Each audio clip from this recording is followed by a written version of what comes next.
গণতন্ত্রের জন্য যিনি আপোষহীন লড়াই করে গিয়েছেন বেগম জিয়া, উনি বলেছিলেন যেদিন জনতার সরকার প্রতিষ্ঠিত হবে, যেদিন এই পার্লামেন্ট জনতার সরকারের কাছে যাবে, এদিন এই সংবিধানকে ছুঁড়ে ফেলা হবে।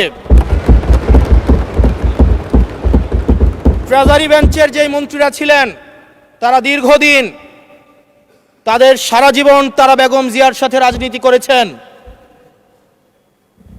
এই সংবিধান ছুঁড়ে ফেলার সাথে স্বাধীনতা যুদ্ধাপরাধীর অ্যালাইন করার যেটার হাততালি তারা দিয়েছেন, সেটির মধ্য দিয়ে বেগম জিয়াকে তারা মূলত অপমান করেছেন কিনা তারা সেটা ভেবে দেখবেন। মাননীয় স্পিকার, গ্রামের ভাষায় কথা আছে, বলতে চাই না যে গাং পার হইলে মাঝি কোন দুলা ভাই। ছাত্ররা, আপনাদের নেতা কর্মীরা গত 17 বছর ধান খেতে ঘুমাইতে হয়েছে, ত্যাগ তিতিক্ষার মধ্য দিয়ে যেতে হয়েছে। মহাসচিব কান্না করে বলেছে তাদের নেতা কর্মীরা ঢাকায় এসে রিক্সা চালিয়ে জীবন নির্বাহ করত। যদি এই সংবিধানকে বাইবেল ধরে নেই, এই সংবিধানকে যদি গসপেল ধরে নেই, এই গসপেলের পুরোহিত অনুযায়ী যেভাবে ভ্যাটিকান সিটি চলে সেটা যদি আমরা ধরে নেই, তাহলে মাননীয় স্পিকার সেদিন বেগম জিয়া জেল থেকে বের হতে পারেন না। মাননীয় স্পিকার, সেদিন বেগম জিয়া জেল থেকে বের হয়েছিল অভ্যুত্থানের জনরায়ের ভিত্তিতে। মাননীয় স্পিকার, আন্দালিব রহমান পার্থ সাহেব বলেছেন যে অর্ডারে নাকি সংবিধান সংস্কার পরিষদের গঠনটা নাই। উনি যদি একটু পরিশ্রম করতেন, জাস্ট একটা পাতা উল্টাইতেন, একটা পাতা পরেই বলা হয়েছে সংবিধান সংস্কার পরিষদ গঠন, যদি যুক্ত। মাননীয় স্পিকার, কিছুক্ষণ আগে আমাদের সর্বশ্রদ্ধেয় মাননীয় সংসদ আন্দালিব রহমান পার্থ যখন বক্তব্য দিচ্ছিলেন, উনি যখন বললেন যে সংবিধান যারা ছুঁড়ে ফেলতে চায় তাদেরকে স্বাধীনতা বিরোধীর সাথে উনি অ্যালাইন করলেন, ট্যাগ করলেন। মাননীয় স্পিকার, এবং তখন ট্রেজারি বেঞ্চের সম্মানিত মাননীয় মন্ত্রী যারা ছিলেন তারা সেটাকে টেবিল চাপড়িয়ে সেটাকে সমর্থন দিলেন।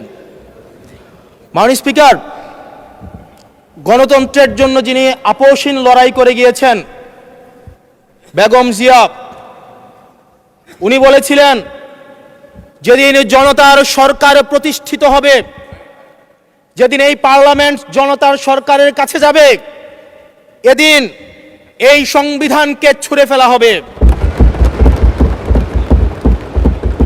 ট্রেজারি বেঞ্চের যে মন্ত্রীরা ছিলেন তারা দীর্ঘদিন, তাদের সারা জীবন তারা বেগম জিয়ার সাথে রাজনীতি করেছেন।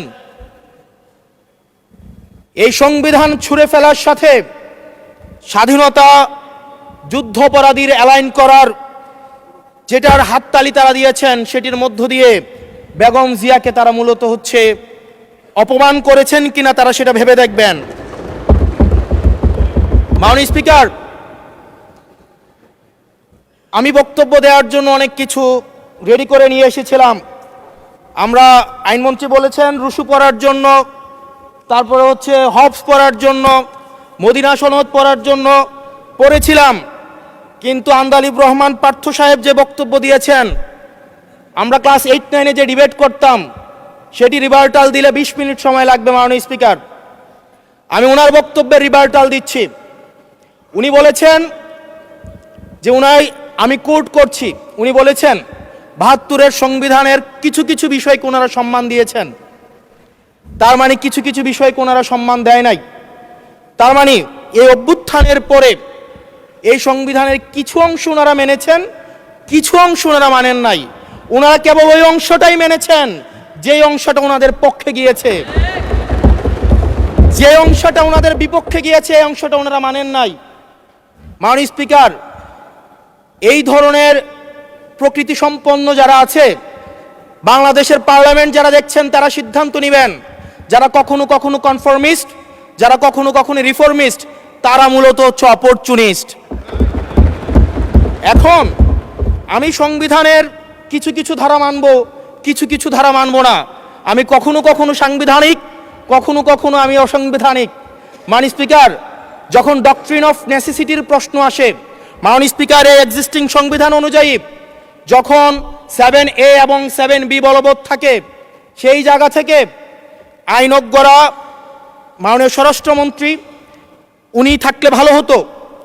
ডক্ট্রিন অফ নেসেসিটি মাননীয় স্পিকার 48(3) অনুযায়ী রাষ্ট্রপতি সুপ্রিম কোর্টের মাধ্যমে একটা এই 106 অ্যাডভাইজরি একটা রুল আছে মাননীয় স্পিকার।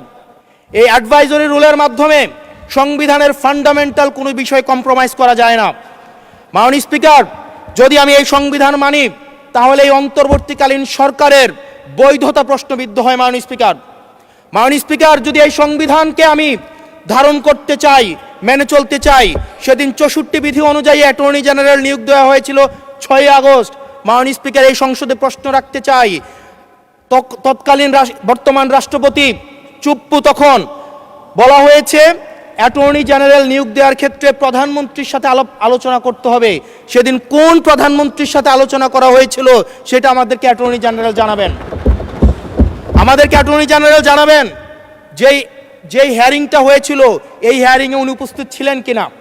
তখনকার সময়ের যিনি প্রধান বিচারপতি ছিলেন ওবায়দুল হক, তিনি তখন কোথায় ছিলেন? সেই রায়ের কপিটা আমরা দেখতে চাই। মাননীয় স্পিকার, মাননীয় স্পিকার, আপনি যখন বেগম জিয়াকে 6 আগস্ট সর্বপ্রথম ছাত্র জনতা যখন সিদ্ধান্ত নিয়েছিল আর এক মুহূর্ত বেগম জিয়াকে কারাগারে থাকতে দিবে না, বেগম জিয়াকে রাষ্ট্রপতির আদেশের মধ্য দিয়ে বেগম জিয়াকে সেদিনই কারাগার থেকে যেই জুলুমের মধ্যে রাখা হয়েছিল সেটা থেকে ছাত্র জনতার রায়ের মধ্য দিয়ে সেখান থেকে বের করে আনা হয়েছিল। মাননীয় স্পিকার, যদি এই সংবিধানকে বাইবেল ধরে নেই, এই সংবিধানকে যদি গসপেল ধরে নেই, এই গসপেলের পুরোহিত অনুযায়ী যেভাবে ভ্যাটিকান সিটি চলে সেটা যদি আমরা ধরে নেই, তাহলে মাননীয় স্পিকার সেদিন বেগম জিয়া জেল থেকে বের হতে পারেন না। মাননীয় স্পিকার, মাননীয় স্পিকার, সেদিন বেগম জিয়া জেল থেকে বের হয়েছিল অভ্যুত্থানের জনরায়ের ভিত্তিতে। মাননীয় স্পিকার, মাননীয় স্পিকার, আপনারা বলছেন আপনারা ঠিক সেই জায়গায় আপনারা সংবিধানকে আপনারা মানছেন যেই জায়গায় সংবিধান থেকে আপনারা বেনিফিটেড হবেন। মাননীয় স্পিকার, গ্রামের ভাষায় কথা আছে, বলতে চাই না, যে গাং পার হইলে মাঝি কোন দুলা ভাই। ছাত্ররা, আপনাদের নেতা কর্মীরা গত 17 বছর ধান খেতে ঘুমাইতে হয়েছে, ত্যাগ তিতিক্ষার মধ্য দিয়ে যেতে হয়েছে। মহাসচিব কান্না করে বলেছে তাদের নেতা কর্মীরা ঢাকায় এসে রিক্সা চালিয়ে জীবন নির্বাহ করত। আজকে দেখেন, আজকে লক্ষ লক্ষ নেতা কর্মী তাদের রক্ত দিয়েছে। ফ্যাসিবাদ বিরোধী প্রত্যেকটি রাজনৈতিক দল, কোন রাজনৈতিক দলকে বিশেষভাবে আমি আলাদা করতে চাই না, ফ্যাসিবাদ বিরোধী প্রত্যেকটি রাজনৈতিক দলের রক্ত, শ্রম, ঘামের মধ্য দিয়ে এই হাসিনার পতন হয়েছে। এই হাসিনার পতনের পরে যখন জনরায়, মাননীয় স্পিকার, যখন জনরায় কখনো কেতাবের কাছে মাথা নত করে না। এটা ভ্যাটিকান সিটি নয় যে গসপেল অনুযায়ী দেশ পরিচালিত হবে। 68% জনগণ তারা সিদ্ধান্ত জানিয়ে দিয়েছে এই সংবিধানের যেই বেসিক স্ট্রাকচারাল জায়গায় কোন জায়গাগুলোতে রিফরমেশন আনতে হবে। মাননীয় স্পিকার, মাননীয় স্পিকার, আন্দালিব রহমান পার্থ সাহেব বলেছেন যে অর্ডারে নাকি সংবিধান সংস্কার পরিষদের গঠনটা নাই। উনি যদি একটু পরিশ্রম করতেন, জাস্ট একটা পাতা উল্টাইতেন, একটা পাতা পরেই বলা হয়েছে সংবিধান সংস্কার পরিষদ গঠন, যদি হ্যাঁ জয়যুক্ত